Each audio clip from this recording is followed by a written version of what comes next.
Assalamualaikum warahmatullahi wabarakatuh. Salam sejahtera semuanya. Perkenalkan, nama saya Azaki Zikri Suryadi, kelas 2A SDIT Baitul Salam, Kecamatan Bandar Huluan, Kabupaten Simalungun. Hari ini Zaki mau menceritakan sejarah pahlawan pendidikan nasional, yaitu Ki Hajar Dewantara. Ki Hajar Dewantara lahir di Yogyakarta 2 Mei 1889 dan sekarang tanggal lahirannya diperingati sebagai Hari Pendidikan Nasional. Ki Hajar Dewantara memiliki nama asli Raden Mas Wardi Suryaningrat. Ki Hajar Dewantara menyelesaikan pendidikannya di Yogyakarta dan melanjutkan pendidikannya di Stovia. Stovia adalah sekolah kedokteran di Jakarta yang didirikan khusus untuk orang Indonesia. Ki Hajar Dewantara memiliki kemampuan berbahasa Belanda.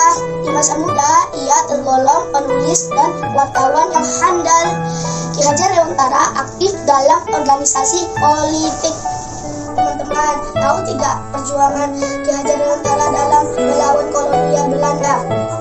Dalam tulisan-tulisannya dan kritik-kritikannya di surat kabar dan media massa pada waktu itu, tulisannya yang paling terkenal adalah dengan judul "Seandainya Aku Seorang Belanda", sehingga ia diasingkan ke Pulau Bangka. Kedua temannya, yaitu Louis Daguerre dan Cipto Mangunkusumo, memprotes kebijakan Belanda dan akhirnya mereka bertiga diasingkan ke Belanda pada tahun 1913, dan ketiga tokoh ini disebut sebagai tiga serangkai. Pengasingan di Belanda, tiga serangkai pun merintis cita-citanya memajukan kaum pribumi dengan belajar ilmu pendidikan.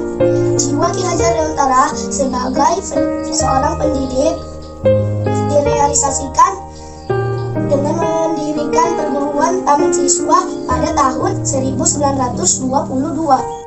Semboyan Ki Hajar Dewantara yang paling terkenal adalah dalam bahasa Jawa, Ingarsa Sungtulada, Ingadia Mangunkarsa, Tupurihan Dayani, yang artinya di depan memberi contoh, di tengah memberi semangat, di belakang memberi dorongan. Pada tanggal 17 Agustus 1946, Ki Hajar Dewantara diangkat sebagai Mahaguru di Sekolah Kepolisian Republik Indonesia.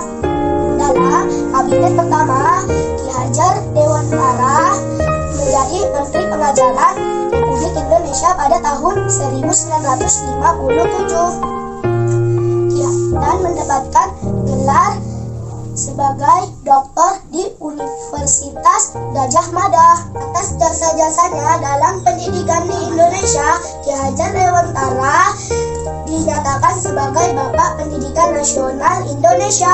Ki Hajar Dewantara meninggal pada tanggal 26 April 1959 di Yogyakarta. Ki Hajar Dewantara dimakamkan di Taman Wijaya Belanta, Yogyakarta. Sekianlah cerita Ki Hajar Dewantara. Kita sebagai generasi penerus bangsa harus rajin belajar agar menjadi anak yang cerdas, terampil, dan bertakwa. Jaki akhiri ini dengan Assalamualaikum warahmatullahi wabarakatuh.